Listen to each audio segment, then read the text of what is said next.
I'm Tracy Sable. Tonight on EWTN News Nightly, death row decision. President Joe Biden commutes the sentences of more than 36 inmates, while Catholic leaders are responding. Makeshift memorial, remembering the victims of the attack on a Christmas market as the death toll climbs.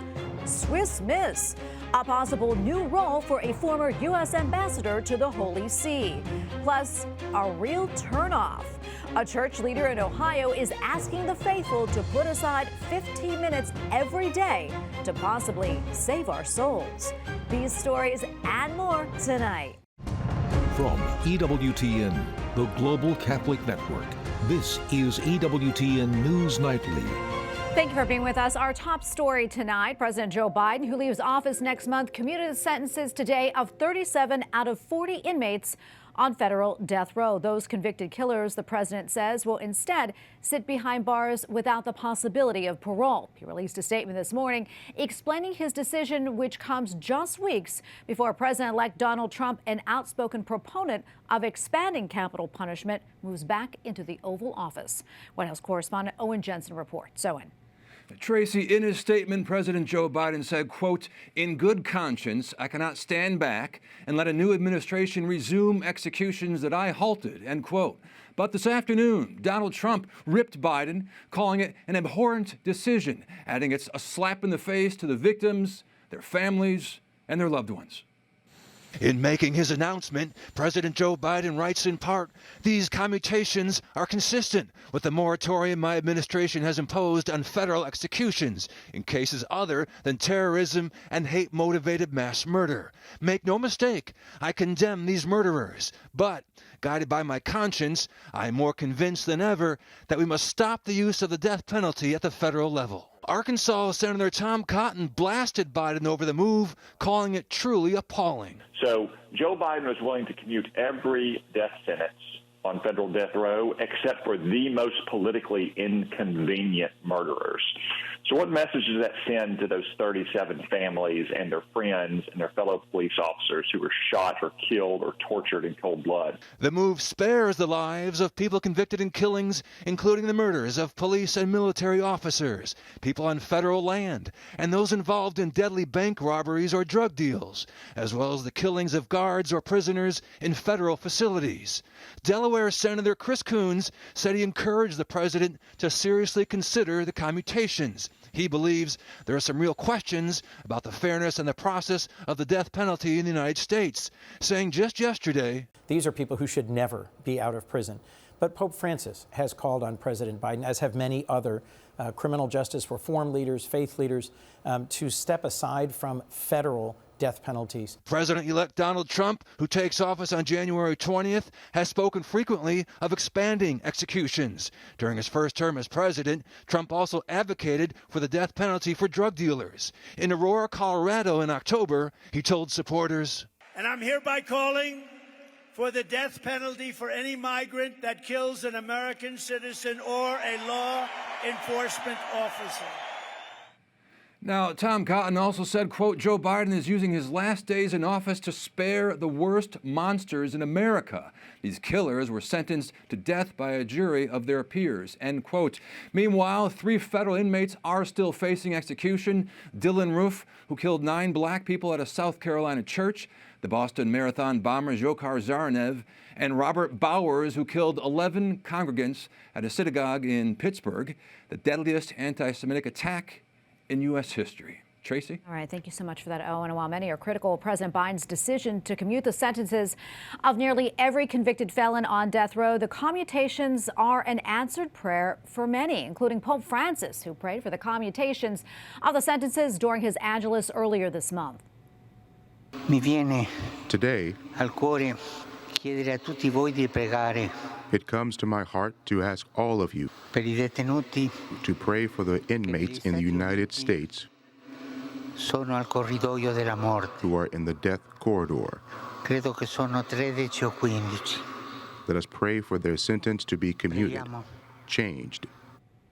All right, to talk to us more about all of this is Father Thomas Petri, president of the Pontifical Faculty of the Immaculate Conception at the Dominican House of Studies. Father Petri, great to be with you. Always great to be with you, Tracy. All right, so much to unpack here. But first, I want to get your thoughts on this. Archbishop Timothy Broglio, as you know, president of the USCCB, he released a statement today about the commutations, and he wrote in that statement, this action by the president is a significant step in advancing the cause of human dignity in our nation. As we continue to proclaim the gospel in a broken world, the act of mercy is a step to closer building a culture of life. Your thoughts on that, and also your thoughts on this decision by President Biden?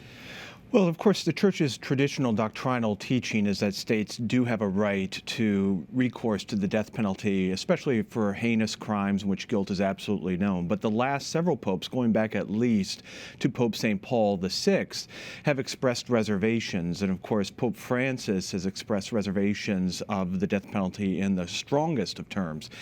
And what Archbishop Broglio says is that in our broken world, having mercy towards those who are guilty of heinous things is a way of evangelizing, that if such people are merit or worthy of an act of mercy, so is everybody else. So are you, and so am I. And so it is an evangelical call. Now, not all Catholics agree with that. That this is the way we should proceed. And there are arguments that a society should have recourse to the ultimate penalty of death for crimes that are especially heinous and that treat innocent life very cavalierly. Yeah, and we said nearly all. Not every single one of the inmates was commuted their sentence. There were 3 that were not. Let's talk about that. Yeah, so that's an interesting point, because if the death penalty is in fact immoral, as many people want to say, why is it immoral for these 3? Now, President Biden clearly staked out a claim that there is a line, and it's the line that I just spoke of, which is something that's very heinous and treats life cavalierly. Now, the Church doesn't say what that means or where the line is, and that's really up to politicians and those in government to express prudential judgment. But clearly the line for President Biden is acts of terrorism and acts of mass murder constituting hate crimes. Some would say that the line should be even further or lesser and include other heinous crimes, but that's a prudential argument, even among Catholics. Yeah, and this decision by President Biden, while in line with Catholic social teaching, the other life issue, abortion, really quite vastly different. Can you sort of unpack this for us, for those who are questioning this? Yeah, so, it's important that, a Catholic politician be praised when they do things that are good or the Church views as good. So, yeah, very important that Archbishop Broglio and the U.S. bishops released this statement praising these commutations, even if one might disagree prudentially with the death penalty. But that's quite different from an issue of intrinsic evil like abortion or euthanasia, which is always evil, and there's never a prudential reason to employ them, which is to say there's never a good reason. Unlike the death penalty, which there can be legitimate and good reasons to employ it. Historically, there have been, even if today we want to follow, as I say, not just Pope Francis, but Pope Benedict, John Paul, St. Paul VI, that it shouldn't be used for evangelical reasons and for reasons of human dignity. Yeah. Final thoughts before we close out this segment. Well, it's, this obviously, I agree that this is a certain, confrontation, or I don't want to use the word attack, but it is a bit of a slap in the face for victims, and I suspect the victims' families will feel very hurt by this. I think as Christians, and this is going to sound trite, and it's not really a great answer, but we need to work on forgiveness, not excusing, but in order to release ourselves of the anger and the pain that evil that has been done to us can often cause in us for years after the fact. Right. Well, Father Petri, always great to have you on, and thank you so much for helping us unpack all this and your advice. We always appreciate it. God bless you, Tracy. Merry Christmas. Merry Christmas to you. God bless. Our President-elect Donald Trump seems to be eyeing an island property once again, Greenland. He made the comments hours after saying the U.S. should reclaim the Panama Canal. The fees being charged by Panama are ridiculous, highly unfair, especially knowing the extraordinary generosity that has been bestowed to Panama, I say very foolishly, by the United States. In response, Panama's president said the canal and the surrounding zones belong to his country, not the U.S. In turn, the prime minister of Greenland responded to Trump's latest calls for control in a statement, writing, quote, "We are not for sale and we will not be for sale." Trump expressed his interest in buying Greenland from Denmark during his first term, and now he is saying that it is a matter of national security that the U.S. controls Greenland. President-elect Donald Trump has announced that he is nominating Callista Gingrich as U.S. ambassador to Switzerland. During the first Trump presidency, she served as the U.S. ambassador to the Holy See. Trump praised Gingrich's work at the Vatican, saying that she worked to defend international religious freedom, combat human trafficking, and provide humanitarian service around the world. The man accused of killing the United Healthcare CEO pleaded not guilty to murder and terror charges. Luigi Mangione appeared in court in Manhattan for a state case that will run parallel to his federal prosecution. Mangione's attorney is concerned about the possibility of a fair trial, especially following remarks on the case by New York's mayor. The judge says the trial will be fair. All right, turning now to Germany, the country is still in shock after the deadly attack at a Christmas market in Magdeburg. A 9-year-old child is among at least 5 people who were killed. At least 200 other people were injured. A makeshift memorial for the victims is growing as mourners are adding tributes and flowers. Prosecutors say the suspect is a 50-year-old doctor from Saudi Arabia. He has lived and practiced medicine in Germany since 2006, and he is now in custody. In response to the attack, there is higher security in Rome to ensure safety during the Jubilee year. More than 700 police have been deployed in addition to the normal amount. They are keeping watch over the Vatican, the historic center, train stations, and other high-profile locations. A long-awaited House Ethics Committee report on former Congressman Matt Gaetz is out. The committee found that the Florida Republican regularly paid women tens of thousands of dollars for sex or drugs, including payment to an underage girl while in office. The House Ethics Committee concluded its 42-page report by writing, "The committee determined there is substantial evidence that Representative Gaetz violated House rules and other standards of conduct prohibiting prostitution, statutory rape, illicit drug use, impermissible gifts, special favors or privileges, and obstruction of Congress." According to the report, Gaetz used payment apps, including Venmo and PayPal, to transfer money directly to more than a dozen women during his time in Congress and possessed drugs such as cocaine and ecstasy on multiple occasions. It also says Gaetz used a fake email account from his Capitol Hill office to order marijuana. Gaetz denies all the charges. Back in November, President-elect Donald Trump tapped Gaetz for Attorney General. Gaetz resigned from Congress and later withdrew his nomination, citing the ethics investigation. Some lawmakers say it's important for the report to come out. This is not a happy day. There's nothing that's positive in this.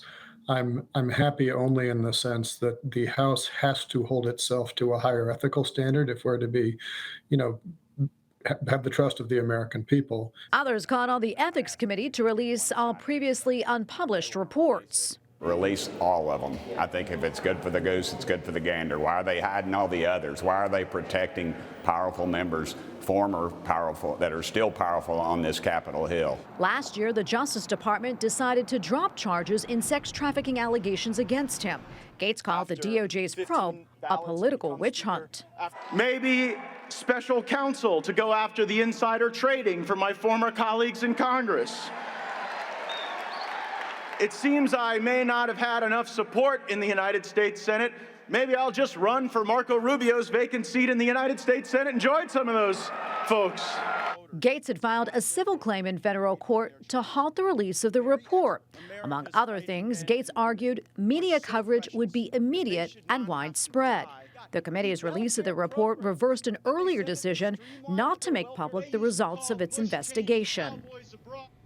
And we have a lot more still to come here on EWTN News Nightly, including a lot of cars are trying to merge, a major announcement from 2 automakers, and at the Vatican, a grand opening of a different sort, the big event that's happening soon.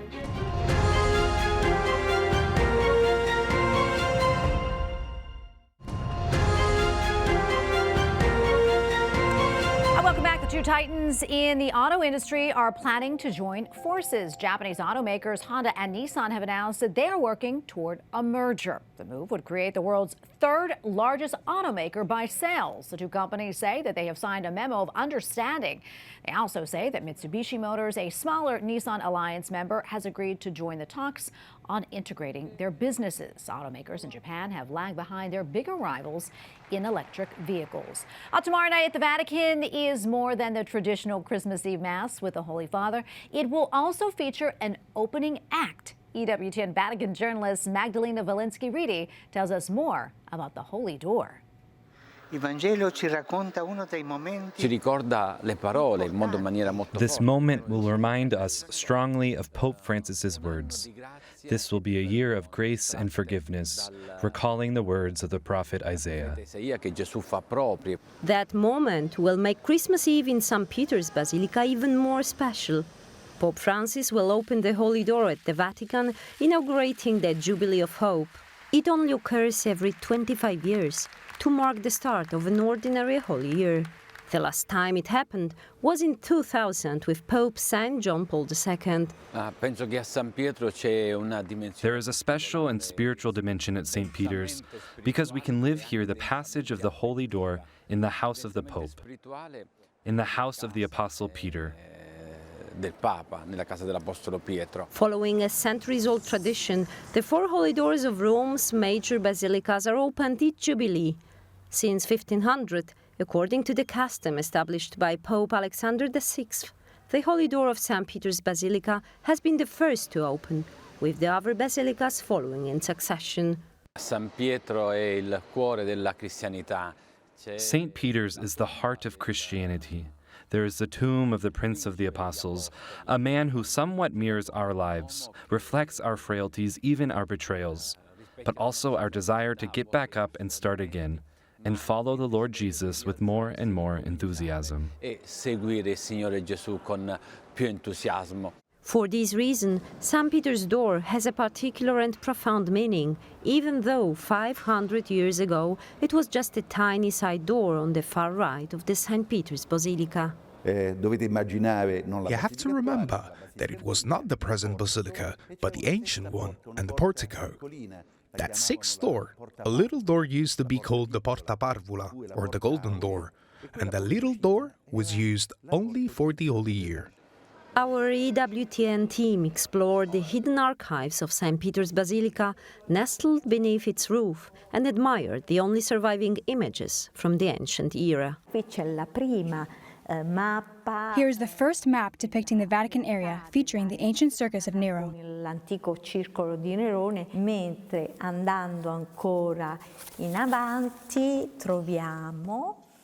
You can also see the layout of the old basilica alongside the outlines of the new basilica that began to take shape in the early 1500s. Is this the ancient holy door here? Are these porticos? Here, exactly. We are practically here. Until the 20th century, the Holy Door in the present basilica was merely a passageway within the walls of St. Peter's. The current bronze door, featuring two leaves, was added in the Holy Year of 1950 under Pope Pius XII, and it is perfectly aligned with the 1700-year-old Constantinian Basilica, preserving its historic placement. The Holy Door, a powerful sign of mercy and hope, stands ready to open, inviting everyone to become pilgrims of hope and embrace God's love and peace. It will remain open until the 6th of January 2026, and then it will be sealed until the next Jubilee. In Rome, Magdalena Walensky-Reedy, EWTN News Nightly. Up next on EWTN News Nightly, pastoral letter why one church leader in Ohio is urging the faithful to put down their phones for just 15 minutes a day. Plus, Catholic actor opens up about his powerful decision to speak at the March for Life. What made him take a stand?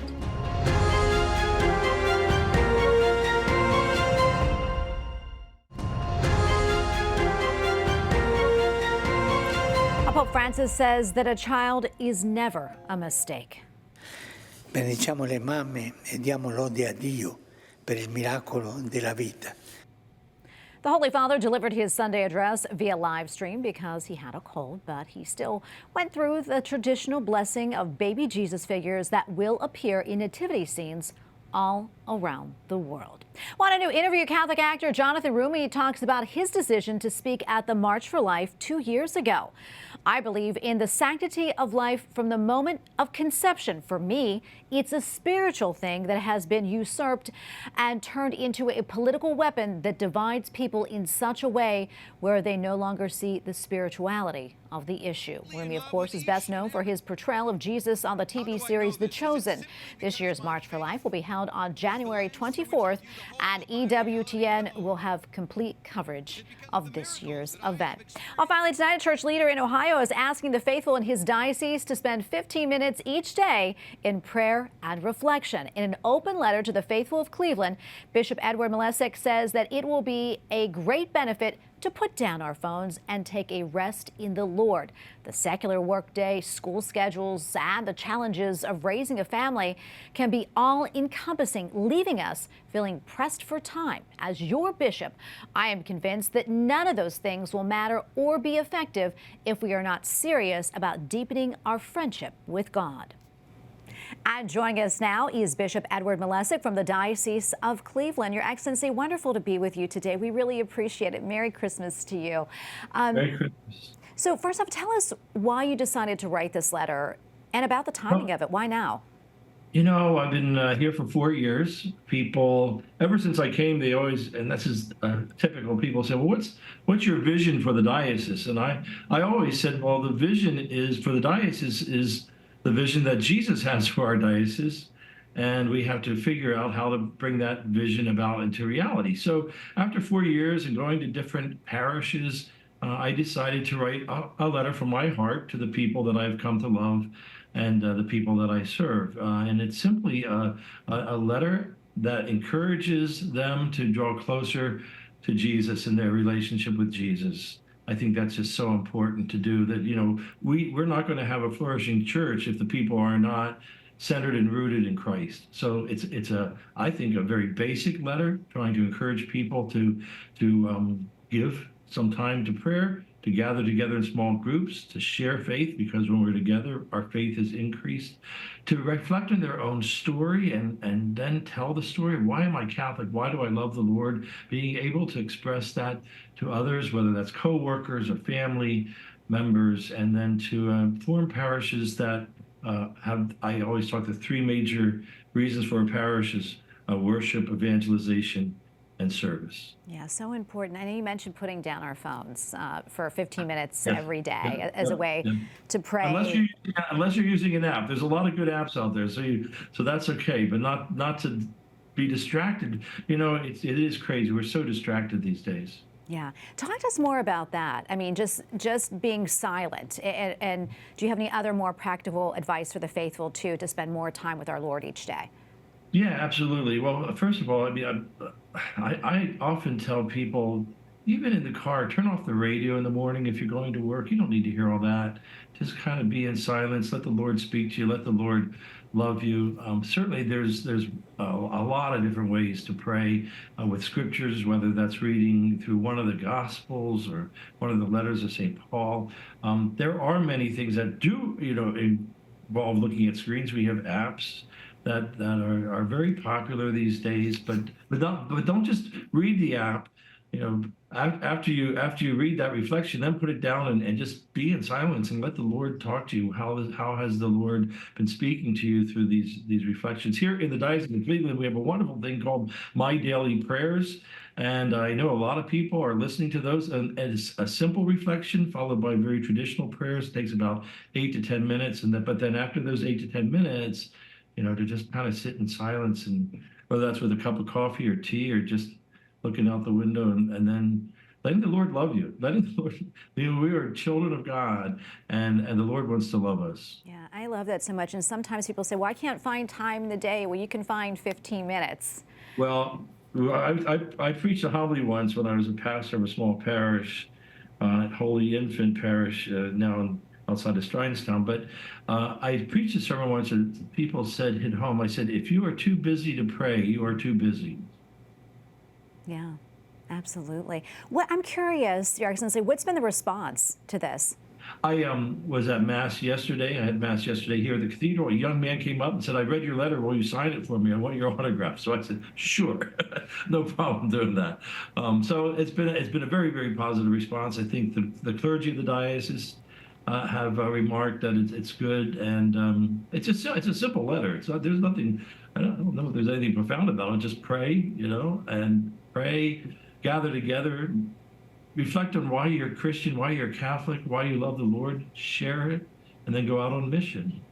I love it. So simple, but so important and meaningful. Thank you so much, Your Excellency, for coming on, sharing this with us. We really appreciate it. God bless you, and Merry Christmas. Merry Christmas. Have a great holiday season with Christ at the center of it, and we'll have a great Christmas celebration. Blessed New Year to you too as well. And Merry Christmas to you all. Thank you for watching tonight. Remember, you can follow us on social media, Facebook, X, and Instagram at EWTN News Nightly. I'm Tracy Sable. Good night, and God bless.